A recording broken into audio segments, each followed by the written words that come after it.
بسم الله الرحمن الرحيم الحمد لله والصلاة والسلام على رسول الله صلى الله تعالى عليه وسلم. برزان خوشويستانم كتابي أذكار إمام النووي كلا كتابه كان كإنسان مسلمان أجر حياتي خوي ببرازينته تشيجي كي زور قوري تايبت لو ذكرانو لو أذكاراني كإمام لم كتابه كوي كردوته سودي لي ورقري وإسفادي لي أك لدنيا لا آخرتها قيش نسر ذكري خوتن إنسان مسلمان كخوت شيء الله شيء أكا هندي الذكر كان من باس كردوه أمره هندي الرواياتي ترباسكين الذكر كان في غمريان صلى الله عليه وآله وسلم هر كاتبي ويستايا بخوت دسي أخستاه جير سري دسي أخستاه جير دموشاوي بلا راسا أكود أبو شوازا أي فرمو اللهم قني عذابك يوم تبعث عبادك خوايان أو رجيك عبد كان الزندوء كيتوا خواي بناء بدل عذاب خود يا رب العالمين لو كاتا كأيب خير في غمريان صلى الله عليه وآله وسلم أيبت بذكر يادي خوا وجل جلاله بخير الرواية كتير كلا صحيح مسلمة واردة في غمريان صلى الله عليه وآله وسلم أفرمك أتشو سرجيكا كي أم ذكراني إخوان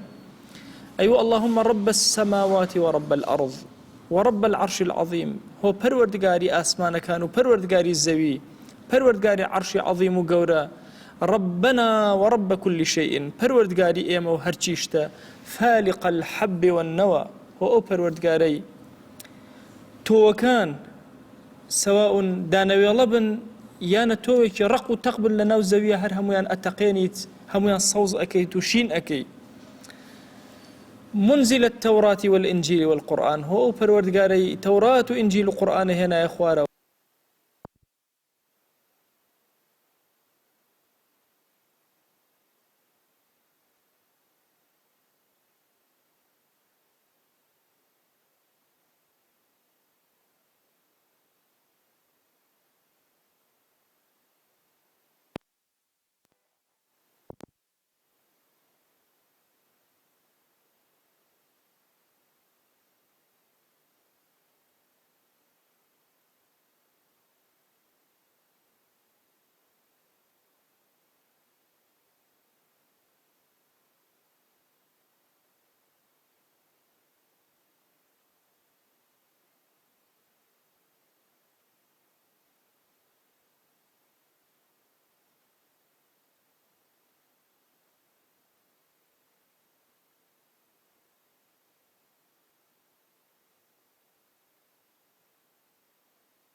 وجهك الكريم وكلماتك التامة من شر ما أنت آخذ بناصيتي خوايا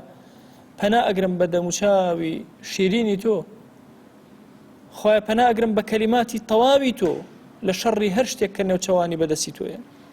خوايا جان تو مغرم ومأثم هرچي قرس هيا هرچي قناه هيا تو لاي أبي لسر خلقي خوايا جنديكاني تو قد شكزناهنن وعدي تو خوايا پروردگارا قد نبو بوعدي لتو ولا ينفع ذا الجد منك الجد هيج خاون دارایک تو انا د صلاتي نبو لبردم تو دارایک رگري نبو نيتواني وابكا كبي حاجه بيلتو هر بحاجه بوتو سبحانك اللهم وبحمدك خوايا باكو بيگردي بوتو مع تسبيح مع حمدك يعني او بقى لا علماء فرم معناه واو يعني سبحانك اللهم وبحمدك مع حمدك ويبقى معنا مع يعني خوايا جان پاکو بێگەردی بۆ تۆ دائنێم لەگەڵ چییە لەگەڵ تەواوی حەمدا تەواو پاکو بێگەردی بۆ تۆ بەرزەکەمەوە. ڕوايەتێکی تر ئەفەرمێ ئەیفەرموو الحەمد لله الذي أطعمنا وسقانا وكفانا وآوانا کە ڕائەکشە خۆی سوپاس بۆ تۆ بە برسێتی ڕانەکشم تۆ خواردنە دامێ خواردنەوە دامێ یا ئیلاهی سوپاس بۆ تۆ وكفانا وآوانا لە شەڕ و خراپە پاراستومت ئێستا بەهێمنی ئەخەوم و شوێنێکت پێ عەتا کردوم کە تیایە بخەوم یا ئیلاهی وآوانا فكم ممن لا كافي له ولا مؤوي خوایان چەندین کەسەیە کە ناتوانێ خۆی بشە ئەمن و ئەمانێکی نییە تیا دابنیشی جێگە و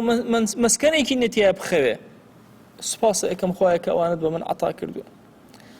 لە ڕوايەتێکی ترە ئەفەرمێ پێغەمبەریان صلی الله عليه وسلم کە ڕائەکشە ئەیفەرموو بسم الله وضعت جنبي خوایە بەناوی تۆ وەڕاکشام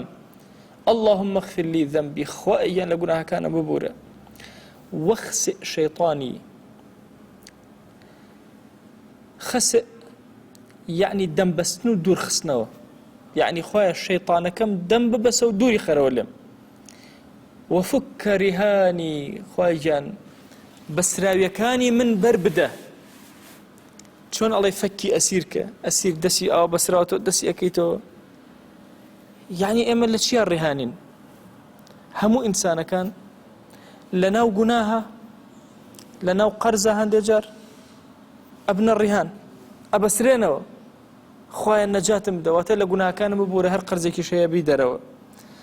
وجعلني في الندي الأعلى خوایان باسم کە لەناو مەلەئو الأعلایە من یادی تۆ ئەکەم کاتی ئەخەوم دەی تۆش لێرە باسم کە یا ئیلاهی چەند گەورەی ئینسانی موسڵمان ئەم کەلیماتانە ئەڵێ خوای لە مەلەی عەلا باسم کە رب العالمین ناوی ئەهێنێ فڵانی کوڕی فڵان لەناو مەلائیکە مەلەی عەلا ناوی تۆ ئەزرنگێتەوە. بۆیە زۆرێک لە عەبدەکان کاتێکەوە ڕۆحیان ئەکێشرێ و بەرەو سەرەوە ئەڕوا ڕۆحیان مەلائیکە ئەو ڕۆحە ئەناسن ناوەکەیان چەندین جار بیستووە لە چەندین مەلائە رب العالمین باسی کردووە. بۆیە جوان گوێیان لەو ناوە ئەبێت کاتێ فڵانە عەبد هات. ئێمە ئەبینین لە قسەی یونوس عەلەیهی السەلام مەلائیکە هەموو دوعایانە کرد بۆ یونوس کە لەناو ئەو تاریکیا بوو بەخوا بە هەمان شێواز ئێمەش کاتێک کە ئەکەوینە ناڕەحەتی هەندێک جار مەلائیکە کە گوێیان لەم سەوتە بووە هەموو جارە بەرز بۆتەوە ئێستا بەرز نابێتەوە هاوارەکەن لە رب العالمین یا ئیلاهی ئەو عەبدەکەت هەموو کاتێک کاتی خەوتن ئەم ذیکرانەت خوێندووە رب العالمین باسی عەبدەکەی کردووە لەوێ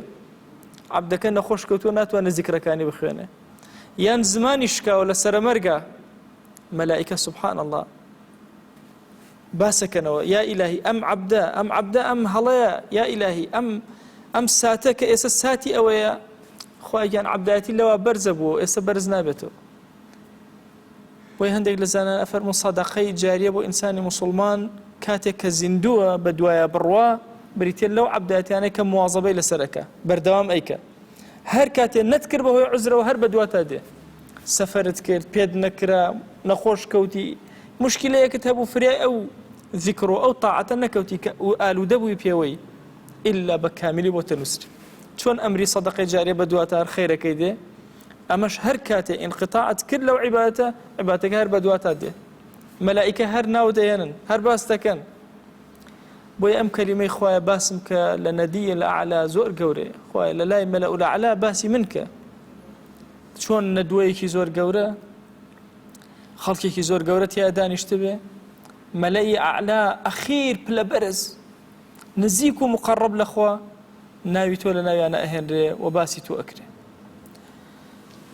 خوای داوات لێ ئەکەین بە ناوی جوانت بە صیفەتی بەرزت بە ئیسمی عەظەمت ڕەحمەت و بەزەی خۆ میهرەبانی خۆت بەسەرمانە ببارێنە عەفو و کەڕەمی خۆت بەسەرمانە ببارێنە ئەم کەلیمات و فەرمایشتانە خوای گیان بکەرە توێشووی ڕێگەمان بیکەرە ئاسوودەی دڵمان یا ئیلاهی بیکەرە ئارامی ناو ماڵەکانمان یا ئەکرەم الأکرەمین وصلى الله على سيدنا محمد وعلى آله وصحبه وسلم تسليما كثيرا أبدا إلى يوم الدين خوای گەور لە گوناهی منیش و ئێوەش ببوورێ و خوا لەمان قبوڵ کە